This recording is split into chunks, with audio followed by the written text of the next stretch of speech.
is Governor Bobber. I like good day, doctors. George Allen here. Good day, doctors. Go! You're watching Dr. Politics.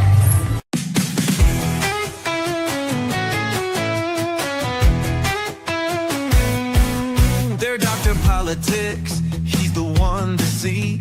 Breaking down the news with sharp analysis. From Congress halls to campaign trails, he tells the truth when all else fails. They're Dr. Politics. Dr. Politics. Exposing the spin, the lies and tricks. Dr. Politics. Dr. Politics. He calls it straight, no politics as usual. Love from backroom deals to primetime fights. He sheds some light and sets things right. Debates, elections, policy. He cuts through all the DC sleaze.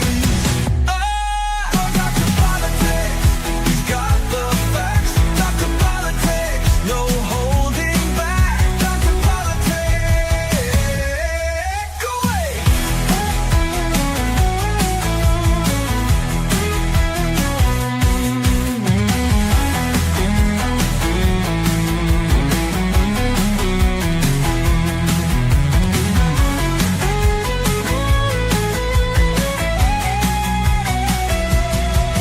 Dr. Politics, he's got the facts. Dr. Politics, no holding back. Dr. Politics.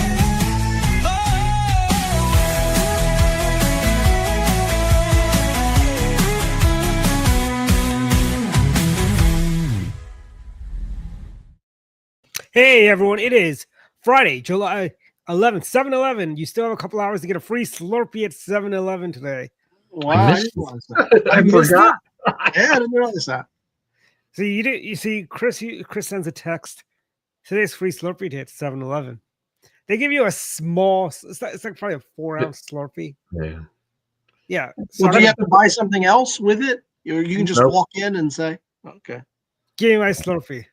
That's Well, yeah, but actually, I think doesn't the promo end normally at like 4 p.m. No, they said it was until 9. till 9? Okay. Do 7-Eleven still stay open 24 hours a day? I assume so, yeah. I think so. I wonder if on 7-10 people camp out in front of 7-Elevens to go in right at midnight so they get a free Slurpee. Yeah, I don't really think so. Also, I don't think it's safe. Look at where most 7-Elevens Yeah, are these days. I don't think you'd want to do that, no. I know. The 7-Elevens here do not compare to the 7-Elevens in Japan, I'll tell you. I was talking to somebody about that. And they were saying they also have a weird peanut butter and jelly sandwich. It's almost like a gelatin type thing. It's like a Jello thing. I don't know. They have a lot of food offerings in Japan at the Mhm. 7-Eleven. Yeah, oh, do they? Okay, good. I like the 7-Eleven. It's convenient. Just drop in. I used to like 7-Eleven before I was spoiled by Wawa's. Yeah. Wawa is like really good. Well, 7-Eleven's a little pricey. It's not quite as bad as it used to be, but it always used to be kind of pricey, I thought. No, well, you pay for convenience. I mean, if you bought Yes. milk Yeah, you there. pay for the right. It's not like a grocery store. But you still got, candy was still pretty cheap there. You still got a 49 cents big gulp. Oh, wow. Yeah. Did I just date myself, Don? 49-cent big gulp? For me as a boy, my mother, to bribe us to go to church, we'd always, after church, there's a 7-Eleven there in Falls Church near us. We could always go to 7-Eleven and buy one thing. So after church, we go to 7-Eleven. So, and I love the big gulps. I love the big gulps. See, most kids get bribed by wanting to go to McDonald's after church. Yeah. Mother took us to 7-Eleven. So That's good, So, but yeah, this has been a busy week. yeah. Busy week, A lot of great things happening this week. First week of the big, beautiful bill being law, our tax cuts, we've got, we just keep winning and winning, as the president would say. And Biden's doctor pleading the fifth. Yeah. And so, Don, have you gotten used to the soda machines at NASA? This past Monday, they started collecting the sales tax. Then again, I wasn't Um, there. Yeah, because I did it on the first. I went down there and the soda was $2.50. And then I went when I was there again last Tuesday, it was $2.65. The 15%, then a little bit extra because we can just round it up, yeah, that's got to be a pain in the neck for the vending machine operators too. Yeah. Well, actually, now the ones they have at NASA, they just do them remotely. You can just push a button and change all the prices. Yeah, but I mean, just they didn't have to worry about reporting all the sales, like that, collecting all the tax and doing all that stuff. It's like a But lot now, of it's now, now they now they've got an extra layer of paperwork to submit to the state. you know what What that's like. what a It's like money that. grab! Yeah. It's a lot like, I don't know if you remember those like they were Asian owned dry cleaners. They'd give you a discount if you paid for things by cash opposed to credit card. Like they'd knock off like $3 if you paid them cash. And you know why they did that? You don't have to report the cash. This is the days before, like, like I don't think anybody takes cash anymore per se. Well, it should. Yeah, I mean, there was a time. I mean, before the advent of Square and Clover and all the systems, Mhm. there wasn't a remotely cost effective way for small vendors to take Yeah. cards. You know, it's still not cheap to use a system like Square and things like that. You're still paying a fairly hefty fee for the transaction, but you are giving the customers convenience. But you do cut into your profit margin. I mean, look, dry cleaning is not going to be a super high profit margin business. If they don't take a credit card, I don't think most customers will begrudge them that Yeah. because Yeah, you the make a good point. transactions are You make small. a good point because in McLean, now that you mention it, I go to the dry cleaners, and you're right. They don't. I have to pay cash unless it's a big order. But I'm just me. Is I that like Zips? big order. Is that Zips dry cleaner? It might be. Yeah, it Because might be. Zips, they only take cash, or you could use their, and that's how they keep the price of dry cleaning $1.99. Okay. But I don't like that myself, but for me, it's a it's just convenience thing, I think, paying by credit card though. absolutely, yeah, it is. And by I the mean, way, since the pandemic, I really don't carry cash anymore. oh really? Yeah, I don't Yeah. usually have cash. Actually, I switched to the Ridge wallet. It keeps everything nice, and if you forget the wallet, it doesn't destroy the wallet like leather wallets. If you forget it in your pants and you throw them in the wash, yeah. Yeah, I mean the credit card. I mean, we've really gone to a more cashless society. Yeah. The pandemic probably sped that up a great deal. People Mhm. people started to decide that they weren't going to handle cash anymore, and so we see that more and more. Maryland is full of toll booths. We have lots of toll going on there, but more and more they're going cashless, right? I mean, Yeah. which makes a lot of sense to me. Put the darn Easy Pass on your car and just Mhm. zip And right that's through and everything. honestly, toll booths. That was actually years ago. I remember they used to rate that as being one of the most dangerous jobs in America, being a toll booth guy, because Probably. a car just has to just go the wrong way and knock the toll booth over. And I I like it that they're even getting rid of the toll plazas altogether. Like on the way to the Bay Bridge, they got rid of all the toll plazas there.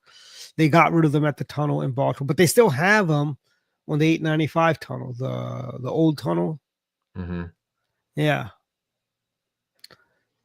But tolls have gone up way astronomically, not just here, but even if you drive to New York or anywhere north, pretty much the tolls are horrendous. Yeah, when I was a The kid, Veranosa Narrows Bridge is like a $16 toll now.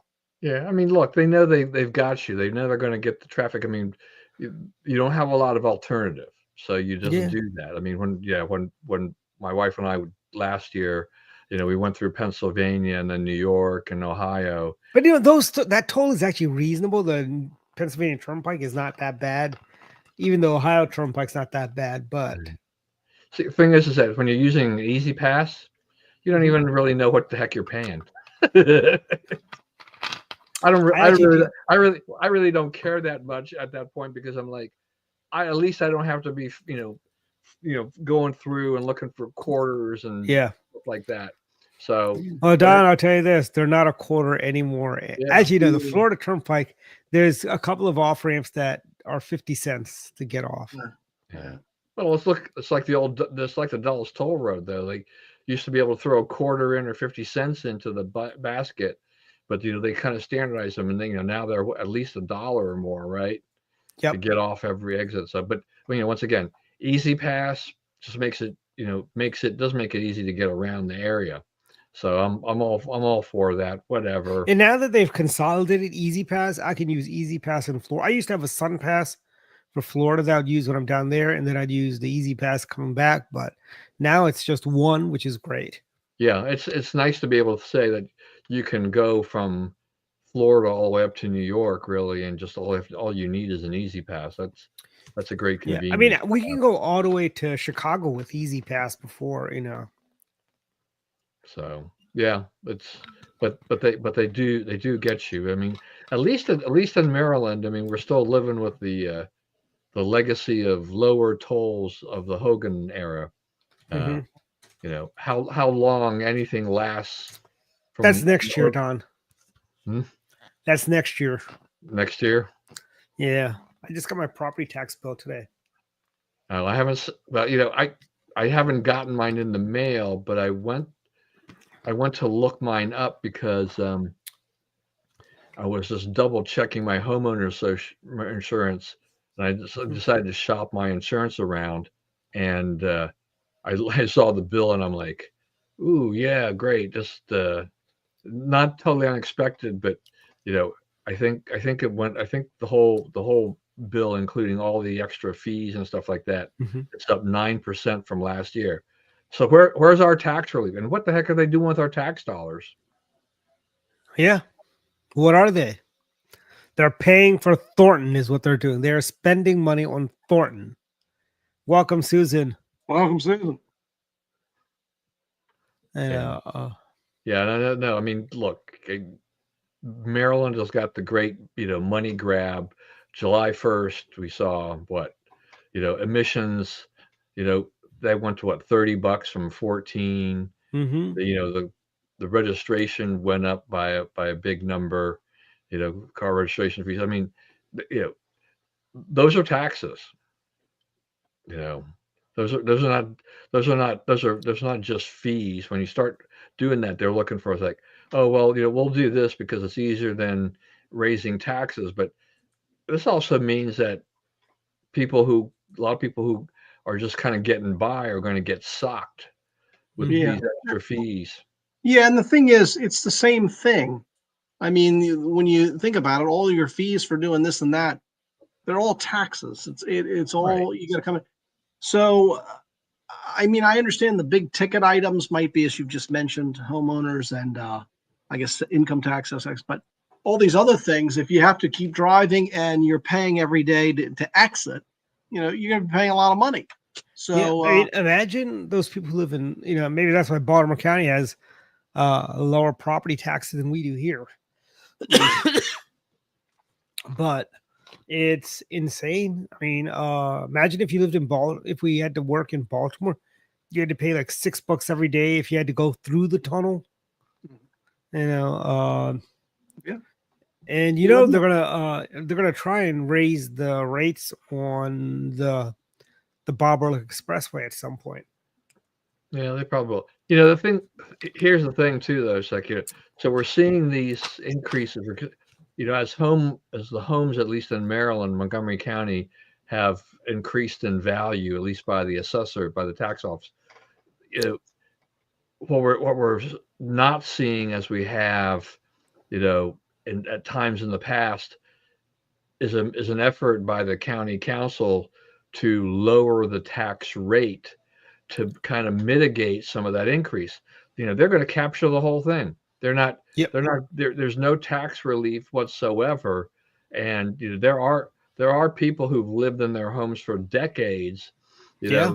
that are going to see some decent increases. I mean, like you've been in your place for over 20 years, I think. Yeah, yeah, And you were and you were at the previous place for a good 10, 15. yeah. So now so David in Montgomery County, we have property tax, but they also throw in all these other things, into the tax bill, like for recycling and a bunch of other things.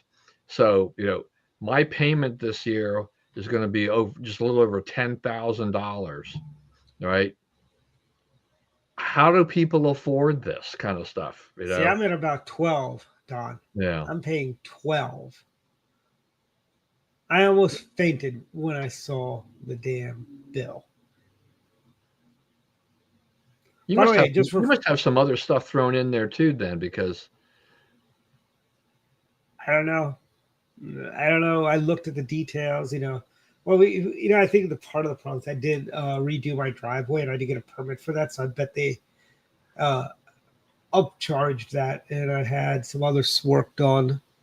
you had to get a permit to redo your driveway. What do you mean, just to repave it or something? No, it was to rip out the asphalt driveway, put in concrete. Basically, technically, is it a driveway? Perhaps, but it goes to the garage. So it's like, it's that the driveway that's outside of the garage where you can actually park your car. Yeah.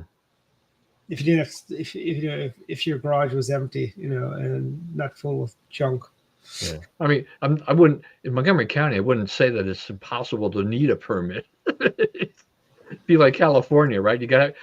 California seems like you got a permit for everything. Why not Maryland? Because they're what's funny is like technically, if I did any major renovations in the house, like I had my fireplace, the brick refaced with stonework, as you can see back there. Technically, I'm supposed to have a permit for that. Yeah, I don't know. But Don, by the way, yeah, I saw the news. A lot of your neighbors are complaining about the noise from the airport by your house. Look, they've been complaining about that for the 20 years I've been here. 21 Thank you. It's like all those people in Bethesda who complain about planes flying over their house. Please, it's like it's not that bad. Well, Get better. It's like people who live near National, right, or any other airport. It's like they always. I tell people, if you don't like the airplane noise, just get better windows. Yeah, I mean, yeah, right. You can get, either better windows or you can go ahead and move. For the air park is definitely an example of something that was there first. Yeah. An urban sprawl and started to encroach closer and closer to the air park. So people complain all the time. There's a bunch of people who complain about the air park, but there's a bunch of people also will stand up and say, well, the air park has been here since 1955 or whatever it is. The Wright brothers flew there. Yeah, I mean, your home was built in 1970 or 1990, so you're just going to have to get a grip. Yeah, watch out. Yeah, I know. Evan Glass is probably watching us. Right. Bring it on, Evan. Bring it on. Yeah, I mean, so what Susan said. I mean, if you don't like it, just don't move near it. But I had a friend of ours when we first moved in, and she was like, "Doesn't that bother you?" Because most of the time it's small planes, which actually do make a lot more noise because they're turboprops and not jet engines. Yeah. And I'm like, something? After a while, it's kind of like white noise. You get used to it. And it's not like there's 30 takeoffs and landings an hour. Okay, this is an airport that I think pre-pandemic I guess it was doing 10,000 takeoff and landing or something like that a year. Okay, so this is not something that is just a major transportation hub. So they need to just get a grip. Well, I tell you, I know what do you call it? A lot of folks, like I remember back Quiet Skies. Is that what the group was called? Quiet Skies. That was in Bethesda complaining about jets flying over their houses. One of our co-members of our central committee was, I think she may have been one of the leaders of Quiet Skies. She wanted, and I said, something. If I were in charge of the FAA, I'd make sure every single plane flies over her house and does loop-de-loops, so it cracks her seat. And I would bring back the Concorde to just do laps over her house. I don't look. The other thing too is that I kind of like, when I hear an airplane, sometimes I like to look up and say, I wonder where that's coming from, or where what flight that is, or something like that. Mm-hmm. Just out of curiosity. Obviously, way too far away to even have a remote idea what it is, and unless I was going to be watching one of the Twitter accounts that checks tail flight numbers and tracks your flights or whatever, you can watch all those different sites that kind of monitor where things are at any point in time. But, well, I've been recently, some of the evenings I've gone outside, I gaze up at the skies, and what I'm seeing now is fascinating. I don't mean to be conspiratorial, but I will see heavy duty traffic going through the skies. I don't know if it's drones or what, but I literally see traffic, all these lights, all this. I mean, you're in McLean. Have you seen any ospreys flying over your house? Maybe that's what they are, but no, I've seen ospreys. I used to not see them here. I used to see them in DC a lot more, flying around. But now I've been seeing ospreys around here too. I have seen things which I thought was a star, just sort of shoot right across the sky. Well, you can also see the International Space Station too. Yeah, so it's amazing. I don't mean to be conspiratorial, but I don't know what all that is going on. But it's probably innocent. It's probably benign. It's probably drones and stuff and innocent stuff. But a lot of traffic at night from the skies. Hey Don, do you remember Ross Perot and his Freedom Party? Was it Freedom or was it the Reform Party? Reform Party. Reform. Who had Freedom Party? Was that Pat Buchanan who started the Freedom Party, or was that Howie Phillips? Howie Phillips had a party too. What was that called? He had one. Might it be Freedom? Constitution Party. Constitution. Yeah. Somebody had the Freedom Party. I don't know. And you know something? They're all gone. They're all gone. Yeah. And I think, although I would argue though that much of the Reform Party has now part of Donald Trump's Republican Party, because in terms of the border, in terms of trade, in many ways you could argue he adopted a lot of the Perot stuff. So where were they the previous during the two Bush terms? Were they Democrats back then? I don't know. I mean, I think maybe they were sort of split, I suppose, or didn't vote. Mm-hmm.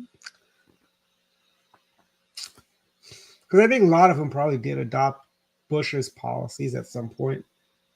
Yeah, I think many ways Perot did. I mean, I think many ways Perot was like the precursor, maybe, to a Trump. And you know what's funny is on the left, their party seemed to survive. Look, the Green Party is still alive and kicking. Yeah, I think we could put the final nail of the Libertarian parties off. But some would argue the Green Party did cost Hillary. That's what they're blaming her in Florida with Nader doing well. No, that was in Florida with Al Gore. That's right. You're right. All those election deniers. But I think all those. It was Jill Stein. Was it Jill Stein then? Not Nader. Maybe it was Jill Stein in 2016. No, Hillary lost on her own, frankly.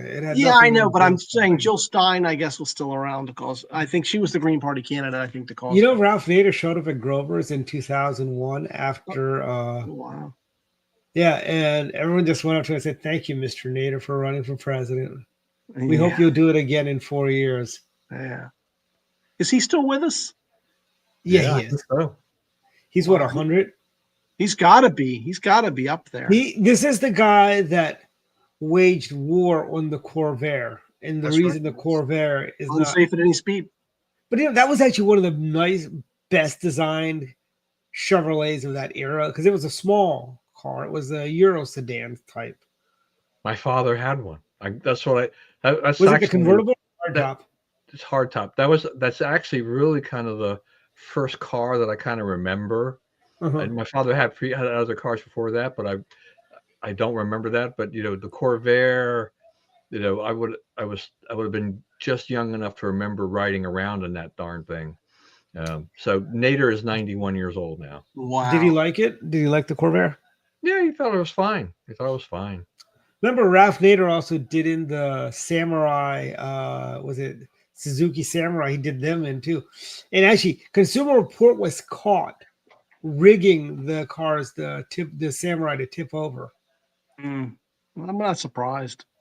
Actually, and I believe that Martha Scher's husband Gene was actually an attorney for Suzuki several years ago, and he was looking for a bigger law firm to defend them against all these suits about whatever. The Samurais, yeah. Yeah. So Martha's husband is a very good attorney, to say the least. Well, Yeah. what happened to the Corvair? That's probably before my time. I don't really remember the car, but Oh, it was Is around it- until the 70s. I mean, it was I think the last year for the Corvair was 1977, maybe. By the way, the Corvair, you know what it's replaced by, Don? The Vega. Well, I remember the The Vega. Vega. My neighbor had one. The ones that rusted on the showroom floor. I saw a documentary the other day. I forgot where it was. It was on AMC, American Motor Company. And I'll tell you this, I am very, very impressed by some of these YouTube channels. They do a really good job on documentaries and stuff like that on various. Remember DeLorean? Oh yeah, John DeLorean. yeah. I mean, that was actually another one of those great cars, But John DeLorean used to be a Pontiac. Oh, that's right. Yes, right. Yeah. Oh, I'm sorry. Yeah, it was 69. Yeah. And the Vega was the replacement that came out a few years later All right. for the Corvair. But I think the Corvair, the convertible, I've seen those at car shows. They're beautiful cars. I just remember my neighbor's boyfriend had a Vega, and every time he'd come home from work, and he'd always have to leave the hood up to let it cool. Oh yeah, because that was an aluminum engine they had in the Right. Vega. The Chevy Vegas had that was just, and by the time they fixed that, I don't know. I It was mean, fun. you think about those cars that we kind of grew up with, or close to it. I mean, you mentioned AMC. I mean, the AMC, the Gremlin, the Pacer. Oh, yeah. Yeah, they know, mentioned the Gremlin. They mentioned the Yeah. Gremlin. Yeah. So you think about that, but yeah, I mean, but you remember the Pacer with that huge window? Yeah. Yes. Yes. You know, it's funny. The Pacer, I remember in 76 or 75, they had a commercial where it was so big you could prepare a full size submarine sandwich in there. The giant party subs. Yeah. And Yeah. the guy's driving around, he's making the Well, in there. and where I grew up, the Little League team, AMC sponsored them, and the team was known as the Pacers. Really? AMC Pacers. Remember the Gremlin? I do remember. Yeah, I remember seeing the. Wedge. Not this Gremlin. Yeah. Different kind of But I Gremlin. think this Gremlin was in that Gremlin. Yep. Yeah, I remember it. But Don, you know what's funny? It's like growing up in the 80s, we still saw cars from the 50s and so on, right? Yeah. But nowadays we don't see that. We don't see those The old cars. no, we don't. I mean, I don't even see many cars from the 80s, Don. When was the last time we saw a Ford Taurus on the road? And that car was around to 2000 something. Yeah. Yeah, it's kind of a hit or miss thing. I was with some friends at a friend's house for dinner last Sunday, and they had invited a couple of young guys over. They're right around 20, 21 years old. And when they pulled up to the house, they were driving some kind of old Toyota SUV. It had historic tags on it, and I'm thinking like, Oh, was it the Yeah. original Forerunner? yeah, it may have been. I'm thinking like, this car predates these kids, and the car looked like it was in great shape from the outside, and they had historic plates and all this stuff. And I thought, well, if it still runs, it's probably kind of a cool car to have, just a Well, little more retro. well, Susan Without- mentions the Pinto. We had a Pinto when I was Oh a kid. yeah, the Pinto. And we had a Granada. We had a Pinto, a Granada, and a Reliant K car. Remember the K cars? Reliant You had a K car. car? Yeah. Those are like collectors now. You don't even, for as many of those K cars they sold, Yeah. you don't see those K cars even on the road. Yeah, no, you don't. But we had a K car. Although- I liked it. I liked it. My mother loved the Granada. She liked the Granada. I thought the Granada was a good, cool car. The Granada was, they compared the Granada to the Mercedes Benz European luxury without the Yes. price as they, And the nice seats. as, And then they're nice seats. A few years ago, I saw an episode of Chips. Remember the old Chips Yeah. show? And I saw the Ponch and Baker pull over these two ladies in a Granada. I was able to get my camera out to take the picture of the Granada. But my father had one just like that, same color. It was gray. do you remember the Lincoln version of that car? It was called, I want to say it was called the Monarch Maybe. or something like that. Well, do you remember the old show? I think we talked about this. The old show Cannon, and he drove that big Lincoln Continental. Yes, he drove this. This was his car. Okay, that thing was big. You watch those shows. I mean, like, look at damn, it. I mean, here, this is a, Yeah. Yeah, we Yeah, and this is- we grew up where cars were. There were a lot of boats, right? Yeah, Huge thing was- cars. that couldn't have It- gotten good gas mileage. Right. Okay, that it couldn't got 12 miles to the gallon on this highway. Yeah, What my was my it? wife's parents had a Delta 88, but it ran on diesel. That was did they hate that car? Because that was the bad GM diesel. That is why I refuse to buy. I don't care how good they say diesel is. I am not buying a diesel GM because in the 70s it was a big flop for General Motors. They had a lot of problems with it, that's for sure. I mean, A lot of people GM also sold conversion kits so you could turn them into gas-powered car, regular gas-burning cars too. I wonder if they'll do that to the to Elon's the Teslas. You can buy like a years later you'll be able to put a gas-powered engine in there and just to keep it going because. But speak of Elon, he's starting the American Party. Does it have any legs? I don't think so. I don't think so. I think Musk's a very smart guy, but I just think the way our system is, and as Dwight is, See, I'm going to push back. I don't think he's really that smart. I mean, look, General Motors could have built an electric car 25 years ago if they wanted to, but they knew there was no real market for it. And even right now, there is no real market for electric cars. Unless you have these government subsidies, no one's going to pay $80,000 or $100,000 for an EV when you can buy a Cadillac Escalade for $100,000. You could buy so much more car for that same amount of money. Yeah, but see, this is where the brilliance of Musk is. I mean, he doesn't have to, he didn't invent Tesla. I mean, he bought the company, right? Yeah. And so, but he leveraged those tax subsidies and great marketing and that whole cool factor, to get people to buy the cars.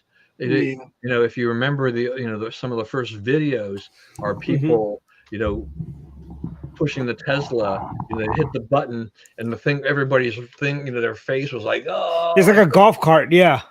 So it was, those kinds of things, that sold cars. I mean, Tesla's problem now is that they've done virtually nothing to refresh the basic line of cars. They've got the Cybertruck, but the Cybertruck has sold almost nothing.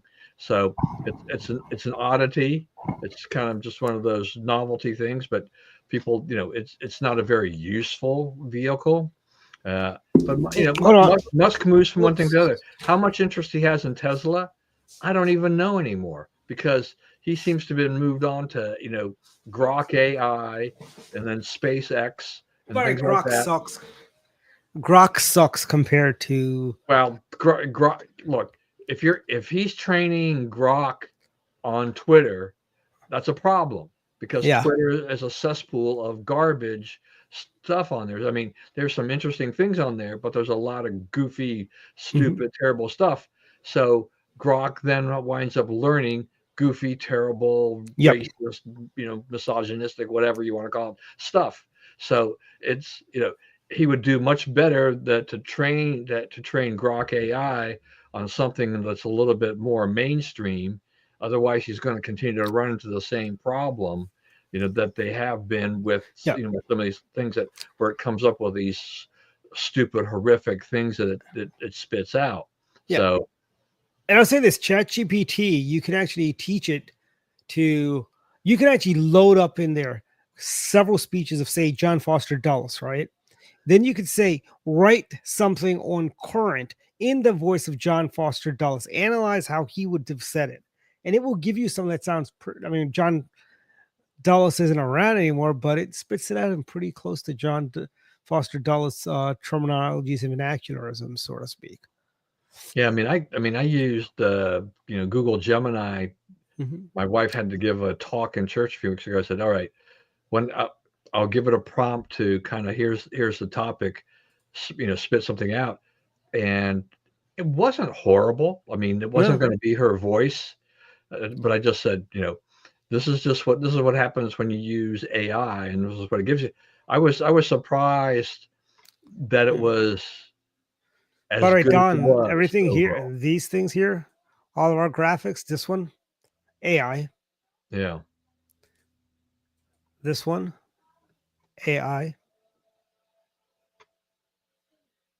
People are probably wondering why we got Rita Repulsa and Lord Zed and somebody that looks like Yoda on the Montgomery County Republican Club page.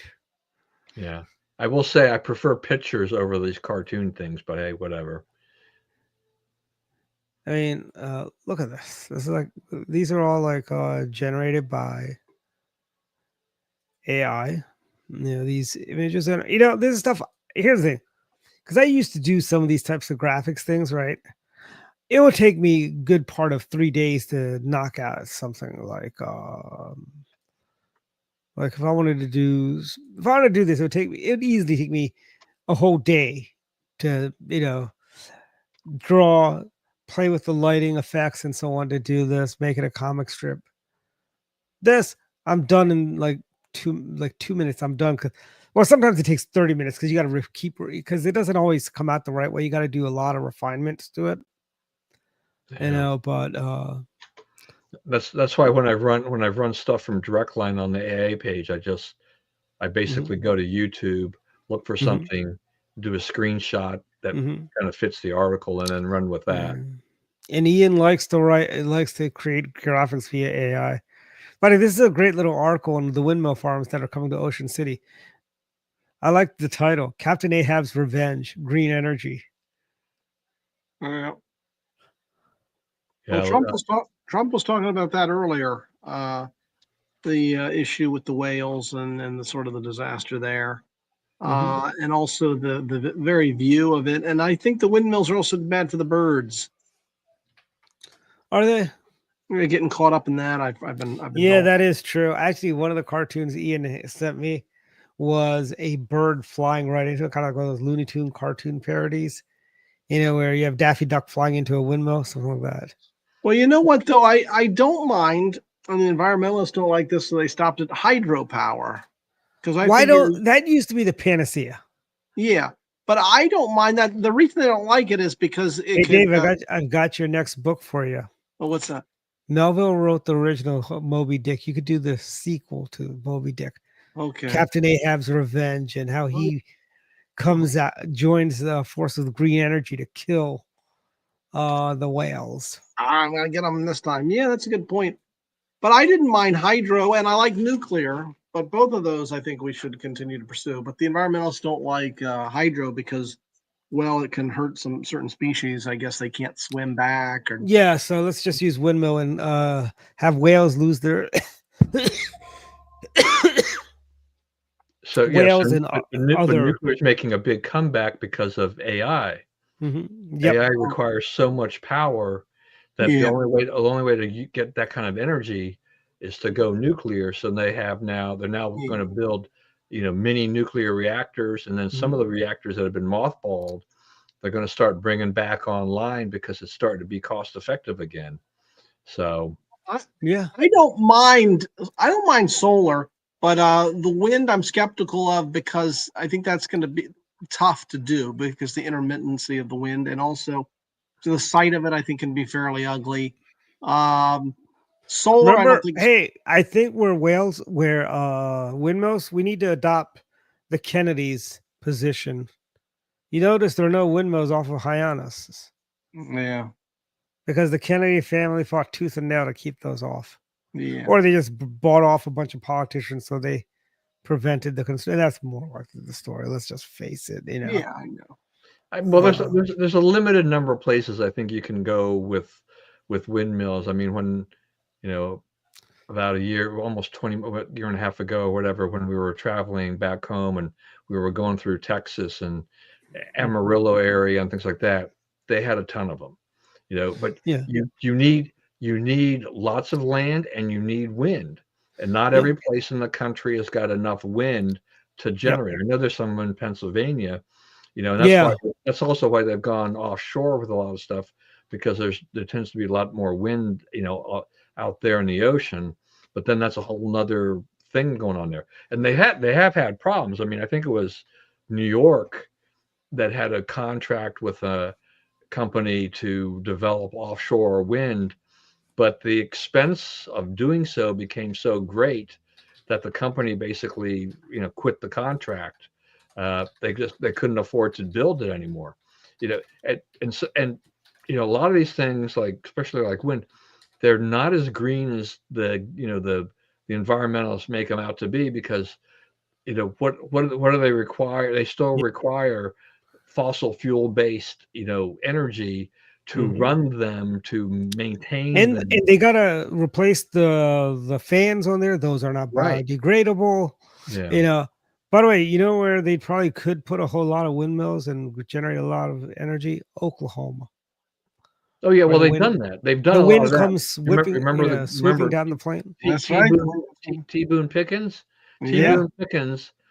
T. Boone Pickens went very big and invested in a lot of wind farm kind of a thing like Chevron oil. He was 'Cause he knew Chevron, he right? could- T. Boone that. Pickens. He knew he could stretch windmills all across Oklahoma.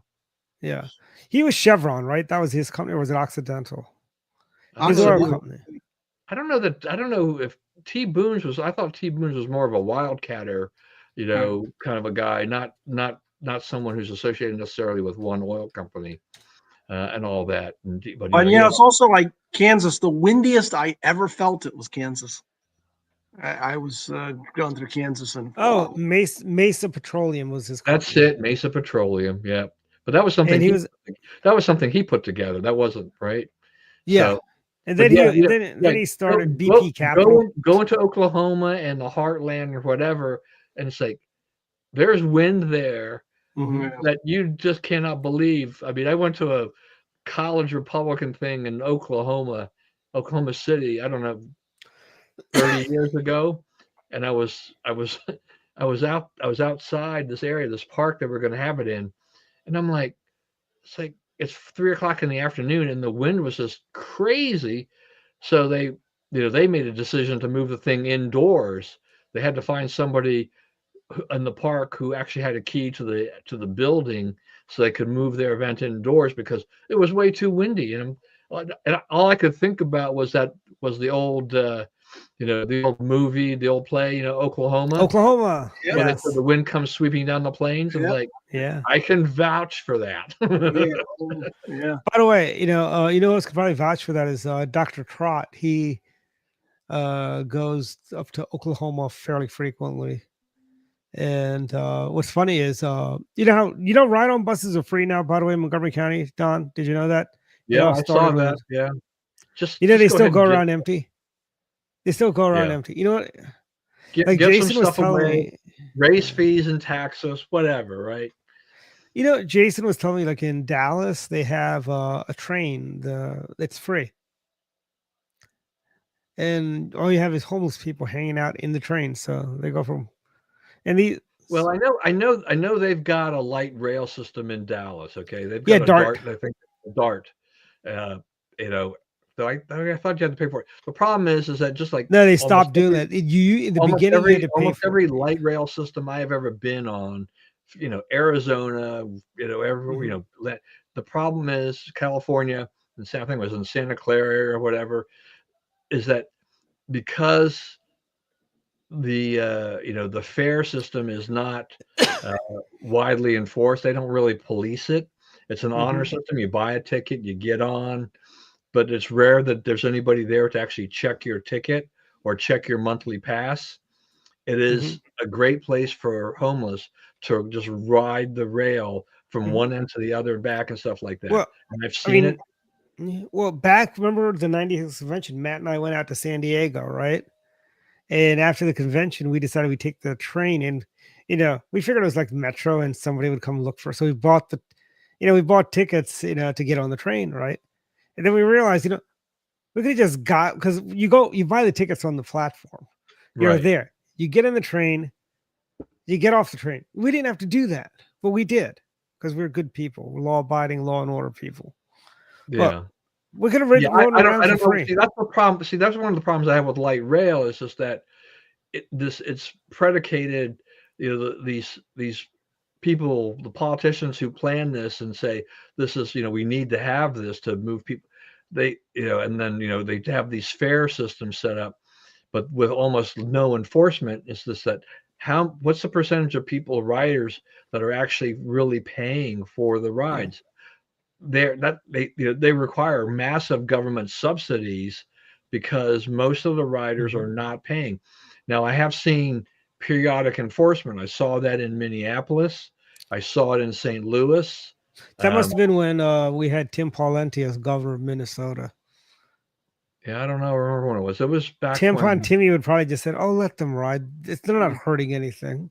I had some Republican convention I was up at there. I can't Oh, that remember. was that was Tim Pawlenty was the governor then. That was the convention in '90, the John McCain convention. So, there was just you ride these things, and so when you see this stuff, I mean, I still remember just even riding, the one in Baltimore. I Mhm. rode it from the convention center area of Camden Yards to another station where my car was parked, and I just remember sitting there got on, waiting for it to go, and I look outside the window, and there must have been 20 workers, employees of that system standing around. And I'm like, so what the heck are they doing? They're, some of them probably should be on this train checking the tickets or Our whatever. tax dollars at work, Don. Right. Our So tax dollars at so, work. there's a It's lot of, there's just like gazillion things that are government boondoggles.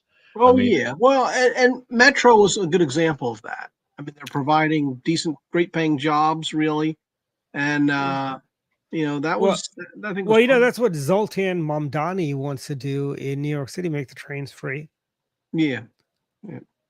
well, look, you remember when the metro system was started? I mean, one of the things they wanted to do was basically operate the trains remotely, right? I mean, they wanted, they didn't really want, an operator to run the train, but the unions forced them to do so. Hmm. So, it just added layered costs on there.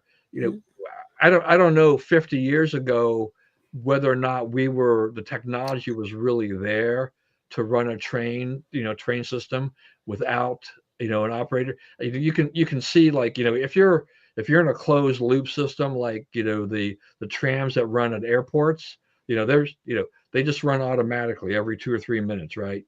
And they run fine. Running a subway system in a major metropolitan city, things can go wrong. And they've gone wrong with operators. I'm not sure how much more trouble they would have been if they hadn't been an operator over the time. We've had a lot of tragedy, on the metro line. But Metro Rail just has so many heavily unionized jobs that pay good money, that that the system can't make money. It's lost money from day one. It requires all the local jurisdictions to chip in a ton of money, and it still runs a deficit. It's just not well run. Yeah, I'll give you an example Well, of the poorly run. When we were young, riding it, you could always pay with cash to get out. The problem is they had no real accounting for that, and the theory is a lot of money was stolen. no, I said no. Let me tell you, I did not like it that when Metro you could pay with cash. Yeah. Then they forced you to pay by credit card. Then you got to, I hate those things. Never work right the first time. Well, I didn't like that either. But what I'm saying is that they had money accounting issues. No, I don't think it was I don't think it was an accounting issue because Well, I remember I remember the post talking about people. Yes, yeah, the post said that when it happened, right? But then a few years later, the post did a story saying how, Metro has not seen any more money coming in, so they started charging. So you know what was happening? People were going out the way because they'd always leave the gate up to go into the station.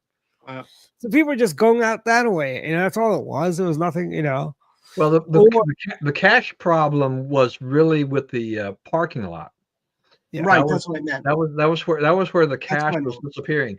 They were accepting cash when you left the Metro parking lot, and as a result of that, they found out when they finally audited it that actually, it didn't add up. That the cash was being stolen there because I think we've had fare cards pretty much all the time in the Metro system itself. So you had that, but we've had, we've also had plenty of jumpers. I mean, the way the Metro rail was designed, it's like, could you jump over those little gates? Yeah. You could force those gates to. You could also force those gates. Are there of that? Even when they tried to build those kind of, the new ones where you the barriers, there's still fare evasion. There's still a ton of fare evasion. Yeah. But, the parking lot now is only smart card, smart trip, or a credit card. There's nobody there at the gate. But the one thing I do like is you can pay by credit card to ride the Metro. Damn it, I keep losing my The only thing I would say is I wouldn't mind if they did have. I'm glad I always have a backup here to help direct and even to help people leave. I wouldn't mind if they did have people there to help, especially the new people coming in who are from out of town. So I wouldn't mind that part of it. But I understand there's a lot of other ways you can economize. Yeah. Well, I mean, so here's my thing on Metro. The one thing I am looking for, and I haven't ridden Metro for years, really, is I was just looking at something because I've got a friend of mine who's retiring at the Pentagon. So we've been invited to his retirement service, and I'm like, do I want to drive over there and do all that? I've done it once, and it was kind of a pain. And this one's his retirement ceremony is going to start at 10 a.m. on a weekday. Oh, you're better off Ubering. You're better off taking an Uber. Well, Uber will probably be really expensive though. But if you add Metro, I looked at take about an hour. Okay. Yeah. To do that, and it'll take me right to the Pentagon. And I found out because I'm such an old, decrepit person, if I go to Montgomery County Library, if my wife does too, we can get a senior smart trip card that cuts the fare in half. Really? Yep. You have to be 62. I think. Okay. But apparently it's available. It says it's available to all Montgomery County libraries. So I'm going to be heading over there, and I'm just trying to twist my wife's arm to say, let's just do this. I really don't want to drive over there because you can get a shuttle. You can park at Pentagon City, like the Macy's parking lot, go across the street and get a shuttle that goes to the Pentagon. But you got to know the timing of all that. Yeah. I think it's just, Metro will take you basically right to the outside, to the visitor side entrance, and then you can walk in, give them your ID, and then go in. And I just think that's going to be a lot easier. If they're only going to charge me like $3.30 or whatever it is for the trip to get over there and to get back, that's like a no-brainer. I'll pay whatever. I'll pay the $5 for the parking at Metro. It's actually $6.50 now.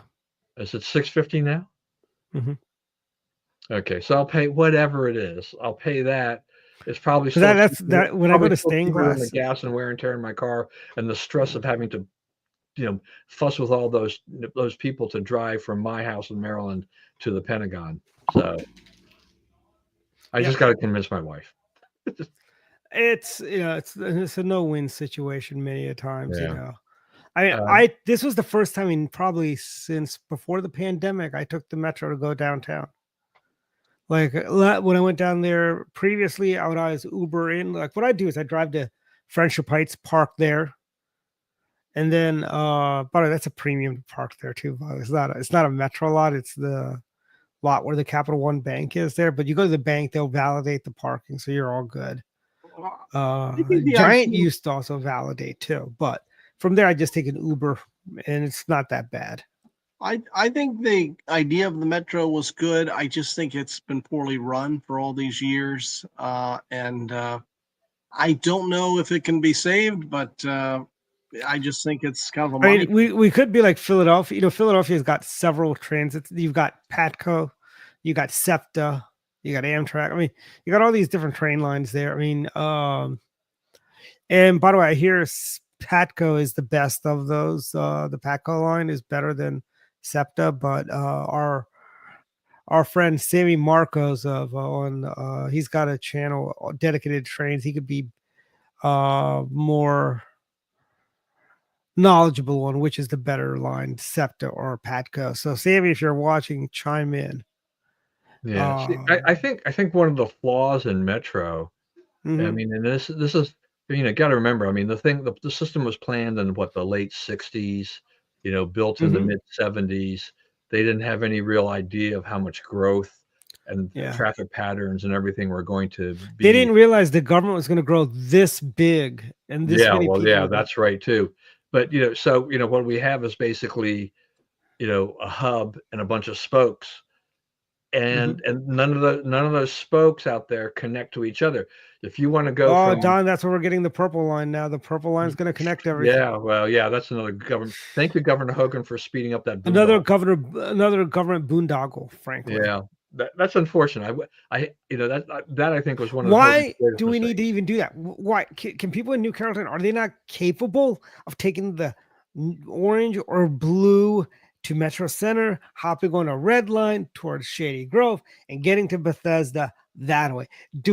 Is it that hard? No, it's Well, not. the other part of it is how many people really want to do it. But if in hindsight, it would have been nice to take everything that's on the outer edge there, the end stations, Mhm. and hook them together Yep. so that we don't have to go all the way into DC to go Yep. out to another area. If we can go, I have my in-laws lived not that terribly far from New Carrollton, or the Amtrak stations, and there's an Amtrak station near Carrollton. Yeah. Rather than drive to New Carrollton, it would have been great if I could have hopped on the Metro at Shady Grove, gone to New Carrollton directly from Shady Mhm. Grove, and then gone on an Amtrak and then go to Philadelphia or New York or wherever I was going Mhm. at the time. That would have been just a lot easier. But those are things that you can look at in hindsight. That you've got all these stations that maybe people would like to get to, but But it's going to take them 30 minutes or more to get to Metro Center, Mhm. to get to the line, to change, to go back in the other direction. I mean, I, Well, I, I could take trips to Virginia a lot more Mhm. often by Metro Well, let's if say there was those a are way to just the get there older without having to lines. go Or back to DC. yeah, I mean those are the older lines. The red, blue, orange, right? But Yeah. let's talk about the newer lines, the green line and the silver line. They did the same stupid thing with those lines. The green line, what they should have done is taking it all the way out to BWI through taking it right through right up the BW Parkway, take it right to BWI. Then the silver line, they could have brought it over, connected to Shady Grove. And how much traffic that would have probably taken off of 270 if somebody could just hop a train at Shady Grove and get their job in Tyson's, Well, look, I opposed to mean, the thing is that if there was a way to go from Shady Grove Metro to Dulles, to the Dulles Metro, right, Mhm. Airport Metro, that would be a godsend, why right? aren't we Rather than getting why having don't to we get a go into platform? DC and then back out, Yeah, I mean, you I know? know our friend Mark's daughter, she used to work out that way and she used to do that. And I'm like, God bless her. I would want to kill myself after the first week.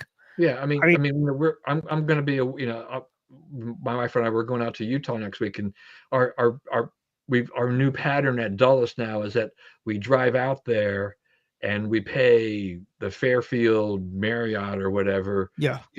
$9 a day through Spot Hero to park our car in their parking lot, hop their shuttle, which delivers us to the door, at Mhm. Dulles, and then go through and then reverse the pattern going the other way, because it's so much better than and cheaper parking at Dulles, and it's really the best way to deal with it. The parking at Dulles, I think, is a kind of a disaster. BWA does a much better job Yes. of getting the people from the parking lot. You guys taking Breeze? You guys taking Breeze out to Utah? Oh yeah, Breeze. yeah. That's our thing, is that because our family is closer to Provo than it is to Salt Lake. I need to basically do that to fly to Vero Beach on Breeze at some point. Especially now that Southwest has just become another pedestrian airline where all you have to do, you don't have to do it. You're not doing anything. You don't get to sit where you want. My wife noticed too that we could fly from Dulles to Provo, and then from Provo to John Wayne Airport now. Oh, really? Yeah. I hope the lefties changed the name of John Wayne Airport. No, they have not yet. They have not yet. That has So- survived. Has the one in I guess the Burbank Airport still survived, right, Bob Hope? Yeah. But I thought they changed to John Wayne Airport. No, they were trying to do that. so. It's still John Wayne. Okay, good. Yeah, I'm glad By the the way, communists didn't succeed. I saw somebody on YouTube about it who's got to be a Zoomer or post millennial, right? They were complaining. They referred to Reagan Airport as National Airport. I'm like, you weren't even alive when anybody called it National Airport. How is it you're saying National Airport? It's Reagan National. It's been that way for 2 generations now. Why is that what the lefties are trying to do? Is that No, he's not a lefty at all. He's just he's one of those train video guys. Trains Are Awesome channel, that guy. Hey, look, And I'll call Reagan, but I'm calling BWI, and I'm not calling a Thurgood Marshall. Sorry. Yeah, no. Actually, I really wish they'd gone back to the original name, because it used to be Friendship Airport. Yep. Yeah. Yeah. Named That for was Friendship fun. 1, not for, it was named for Friendship 1. Yeah. Yeah, and what's the connection with Thurgood Marshall in Baltimore? He's from Maryland. And he allegedly was a Republican, I hear. Well, he may have been back in the Eisenhower. Eisenhower was a civil rights guy. Yeah, I mean, Martin Luther King was a Republican. He endorsed President Nixon over John Kennedy. He endorsed Eisenhower both times. And in fairness, Nixon was a civil rights guy. Nixon was for civil rights. We were Republicans. We were all civil rights people, Unlike Henry Wallace. I mean, Dirksen, right? Yeah. So LBJ. yeah, you look at the clock, Dwight. Oh yes, final thoughts, everyone. Way The extra innings. This has been a different one of our usual different. I don't think It's like- politics was mentioned once. No, we did. We talked about what did we talk about? Elon and the big beautiful bill for a little time. I think we spent more time on cars, car talk. Yeah, Dwight got started on cars, and then boom. I like cars, Yeah. Then we talked about AI, and we did talk about stuff. Yeah. But anyways, final thoughts. Dave, go. All right. Well, I was able to achieve 3 columns this week on my Substack account, so check it out. And of course, I'm doing my podcast. Looking forward to a good weekend. And in terms of the politics of things, well, I think there could be a case that Trump should be considered for a Nobel Peace Prize, and there are a few different areas I think that you could point to him. And I know that'll never happen because the people that make the decision are wild-eyed lefties. But it's kind of fun to bring it up, the issue. And the Jeffrey Epstein thing, I'm not really sure about all of this because it does seem suspicious as to why even Trump, who loves taking any kind of question on any topic, was asked about Epstein, and he tried to almost shoot down the question or shoot that down. So I don't know what's going on there. It seems a little odd, but I'm not really following it that much. And on a sad note, I saw the video of she's fallen on hard times. Mary Lou Retton, as a young person, I remember her as the great gymnast and gold medalist, and She was on Celebrity Jeopardy too. yeah, and there's a video of her, I guess, in a DUI case, and I thought it was very sad, fall from grace. They tried to have her walk the straight line and all, but I was amazed. There she was, an Olympic gymnast, and the alcohol, I guess, or the drugs, when you're under influence, can't really walk straight. So, but anyway, I thought that was sad. So hopefully she can get the help I guess she needs. But otherwise, that's about it. Hopefully it'll be a cool weekend, and check out my Substack if you could, because you can also find my podcast on the Substack. But that's about it. Cool. Don, final thoughts? All right, I'm going to jump on a couple things Dave said and then say a couple other things. So Mary Lou Retton, yeah, I was sad too, but you have to understand too is that she, she had a serious, some kind of weird, rare case of pneumonia a few years ago or whatever. Yes. And then apparently got hooked on pain pills and stuff like that. And if you look at the picture, I mean, I think she still got like oxygen. Yes. And all that, right? To give her oxygen, yeah. Right. So I think that she is still suffering from a lot of that kind of stuff. Yeah. It's really a tragic come down for someone like that and all. She was on a box of Wheaties. She made the Wheaties. Yeah, that's a big thing, right? Yeah, it is. Yeah.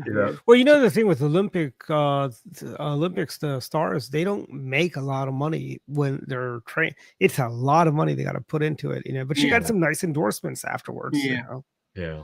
Well, this whole sports thing has changed a lot too, though. It's like they would make a lot more money now than they would back then. Yeah. Back then wasn't that long ago. It was 1980s. Yeah, but it's what was she, 88 or 84 Olympics? I think it's 84. I think 84. Yeah, it's changed. It's changed tremendously in that time frame. Yeah, Trump with the Nobel Prize. Yeah, he'll never win. I thought it was hilarious that Bibi nominated him at that time. Well, and Pakistan was also nominated. Right. But I don't know if you saw this article in the Wall Street Journal. They were just basically saying, what these guys are doing is that they know the best way to stay in Trump's good graces is to compliment him, right? Yeah. So this is what they're falling over themselves. These world leaders want to find a way to compliment Trump, and one of the ways you can do it is say, "We want to nominate you for the Nobel Peace Prize." Well, and that also Trump has got somewhat of a fixation with these awards. Yeah, Don, it's like an Emmy. It's an honor to just be nominated. Yeah. Well, that's the thing. I mean, the thing is that he can always put on a resume that he'd been nominated 3 times. I mean, because they do that in Hollywood all the time, right? And things like that. Nominated for Academy Award 3 times or an Emmy 3 times or whatever. You don't even have to win, but it looks pretty good. It makes you kind of builds up your standing just for the fact that you were nominated to something like that. So anyway, so that I think this is kind of interesting how these world leaders are like, Trump loves the adulation. So let's go ahead and keep pumping up his ego, because how much bigger can it get than it already is at this point in time.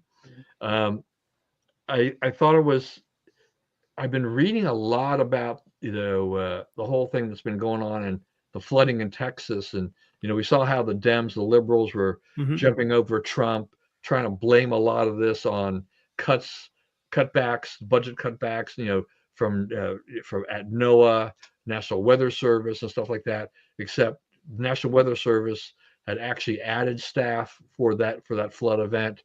And when you read, the information on this is thus that there are alerts that did go out.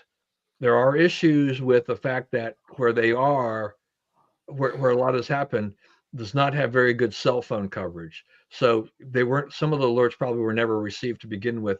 A lot of people were rescued or alerted to get out by firemen knocking on a door. You have another problem where that is called, flash flood alley.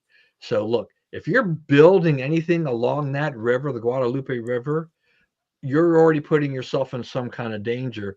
The camp director who tried to save people and then unfortunately died trying to save some of the campers and things like that, he apparently had the history of he's been working for a long time of trying to get an early warning system in place, replace the last one that was just stopped working. They apparently were looking at building one in 2017, upgrading it, and they can't, they shelved it because they didn't get a government grant.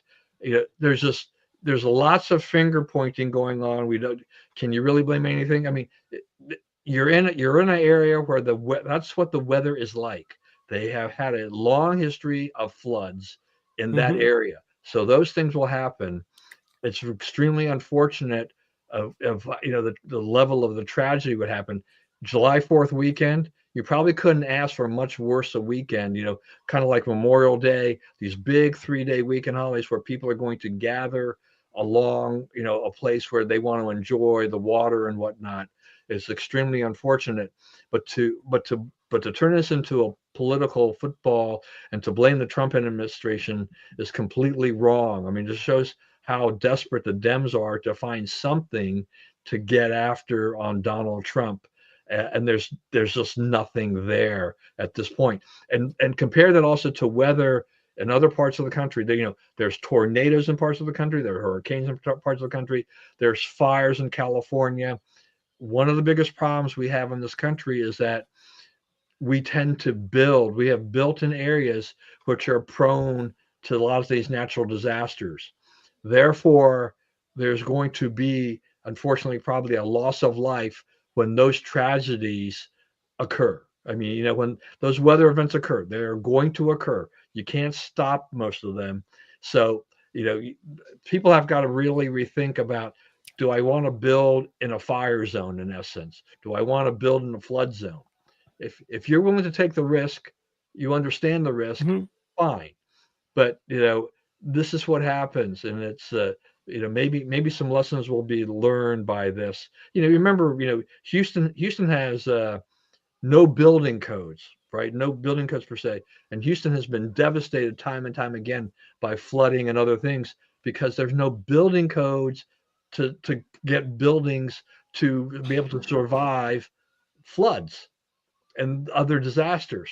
It's like, okay, you're going to reap what you sow in these instances. So it's unfortunate. I am glad that TSA is finally, after 19 years, allowing passengers other than those of us that have paid for the privilege of pre-check to not have to take off their shoes anymore. So all those future shoe bombers, you can get back on a plane, because you've been such a big threat for the past 19 years. So anyway, back to you, Dwight. Yeah. Oh, Susan, it might be the town of Friendship, but I remember hearing a story. It was about Friendship 1, but you could be right, because that was basically the old Gleno, which is now the Martin State Airport that was moved. That used to be the Friendship Airport, and that was in Essex.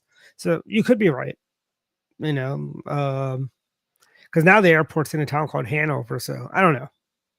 It's possible. Anything's possible. But okay, so my final thoughts, got a bunch of them. First of all, let me just say I am so happy I was able to get into Costco's an hour ahead of the peasants. It was fun. Wait a minute. How old are you? No, it was because the black card. Oh, the executive card. Okay. Yeah. That's right. No, that's all gone. I could, here's the thing. I can pass for 65. And I find it funny when you have those. Is that something to be proud of? Yes. Do you want to be able to say I can pass for 65? I've got enough gray hair that says I look 65. Although I turn 53 at the end of this month, so. But so in 10 years I'll be able to get the the seniors bus passes. And I'll just do it because I can, not because I'm ever going to ride the buses or trains at 62. But so that, and another thing is another thing about Costco is I do want to give them a little bit of advice. Knock off those damn samples. If you go in the middle of the day, you got those samples things, they just or if you want to do samples, why don't you put the samples where you come into the store, not where you're leaving? Because all the Costcos seem to have the samples on the way out of the store when you're headed up past the frozen sections and all that, and that, so just put the samples on the other side of the store. I just put a little thing on Friendship Airport into the private chat. Uh-huh. Oh, okay. Let's see. Huh. Okay. There we go. Friendship Methodist Church. That makes sense. I learned something new today. I know. Thank you, Susan, for making us all a little bit wiser. But and I have my other thing, Orioles Magic, baby. Ever since I posted that Aunt Clara meme about Orioles Magic, they've been winning, and they've been winning. Although I think they get tired every now and then. That's why they lose. They're getting tired of winning. Aren't they still in last place like my Nationals? Yeah, but they're winning. They're ahead of the Nationals, and they're giving it all. They've got a lot of heart. The Orioles, they've got a lot of heart. But it's a rebuilding year. That's right, damn Yankees. Year. This is not supposed to be a rebuilding year, Dwight. Every year is a rebuilding year for the Orioles. It could easily be. After the years they've had where there were high hopes, this year has totally gone wrong for them. The Orioles remind me of that old Frank Sinatra song, High Hopes, about the little ant and the rubber tree. Yeah. Either that or I'm riding high in April, shut down in May. Yeah. That's kind of how they were actually this year. I mean, the Orioles have the same general problem as the Nationals, is that the ownership is not spending money where they need to spend. Therefore, the team now, their weaknesses have been exposed. Yeah. The Orioles are spending money on signage for higher prices for concessions at Camden Yards. That's what they're spending the money, Don. They're spending 3 cents for the new numbers for the higher prices. And now they have digital. So it's not even like they have to change anything. Do you guys remember like in McDonald's, they'd actually have to physically, they'd have a little thing, they'd slide out the number, they'd actually have to physically change the prices on their menus and stuff like that. Now it's all digital. But I also have another issue, is one big issue. I mean, this is like, now, have you guys noticed this, Don? When you go into a grocery store after July 1, the stores are not as cold as they used to be. Like, like when on a hot day you walk in a store, you feel the temperature drop, right? Mm-hmm. I've been going to the Safeways and Giants, and I don't feel the dramatic drop like I used to. I think grocery stores are adjusting the thermostats to 82 degrees or 78 degrees or something like that. That's why it doesn't feel cold. It feels lukewarm, and that's all Wes Moore's fault about our grocery stores are not as. I need to walk into a Macy's to see if they've done that too. Like because if malls are doing that too. I don't know. I don't know. We've noticed for whatever reason, I think something's wrong with the AC system at the Costco in Gaithersburg, because the only cool part of the store is in the back in the refrigerator and the freezer section. And when I was there today, I think they realized what a big problem was. The front of the store was just steaming hot during this week. Yeah. They've got like 4 what they call big ass fans. That's what the brand name is, and they're in the front of the store. And these are humongous fans, and they're blowing air. Back. Are those the kind of the fire department used to clear the smoke out of buildings and stuff? Was it like those? These are huge fans, and they've got like caution tape around them. They don't want anybody getting near them. But they're just massive fans to try to, I guess, cool the store down. So that store's got some kind of an issue that I don't know what the deal is. It's like. So if you don't like that lukewarm kind of icky feeling, don't shop at the Gaithersburg and Costco. And yet another reason not to go to that store. But yeah, don't you love the early hours? Yes, I do. Don't you? I mean, we all love those early hours. It's been You great. snooze, you wait in line. Though I will say one thing about that. It's just that when we left the store the first time we had done that, is that there was we left before 10 o'clock. Mhm. There were so many people waiting outside in the front. We had to find a way to navigate our way past the people waiting with their shopping carts so we could get past them to Did get you to say, our Don? You should have said, "Let them eat cake samples." Peasants.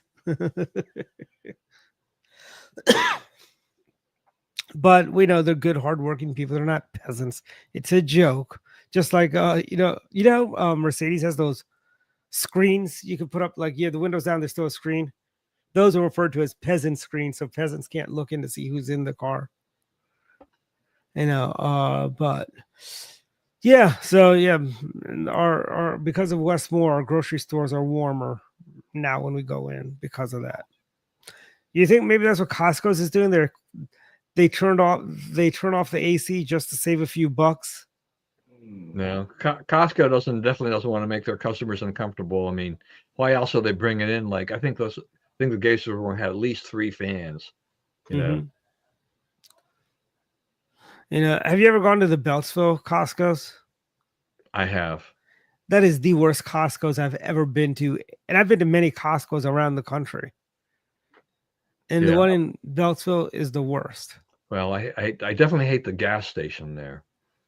I also don't like in the store, they don't have any, like, when you get in the self-checkout line, they go, like, I was there a few weeks ago when I was at NASA, the guy goes, line start over there, not over here. I'm like, well, it'd be nice if you had a little sign there, and there's no one else in line right now. Yeah, that sounds like the woman who was minding the line at the self-checkout when we were over towards Columbia area. She was not a very pleasant person. Yeah, but why doesn't Costco put the guns right there, like detachable guns, so you don't have to take stuff out of your cart. You can just scan everything in the cart, because you got to take it out, scan it, then put it back in the cart, right? Why don't they just let you do that? Yeah, well, that seems to be reserved for the employee, the staff guy to go ahead. Oh, we'd be taking away a job. Yeah. So. So, anyways, Go Big Train. I see they're behind in the 6th. Bethesda Big Train. They're playing the Aces of Alexandria. Go Big Train. Have you ever been to the Big Train Stadium over there? It's like a mini version of Yankee Stadium. Can't say that I have. Yeah, it's really nice. It's very nice. But anyways, good night, everyone. We'll see everyone next week. Take care. Good night. All right. Good night. Hold on. I do this. Okay, here we go.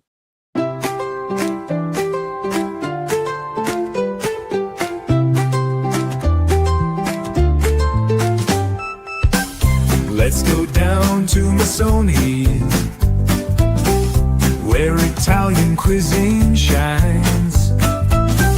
Let's go down to Masoni's, we'll have a good old time.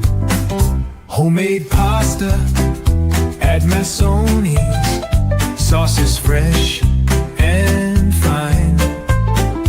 Good friends gather at Masoni's, join us anytime. Taste the pizza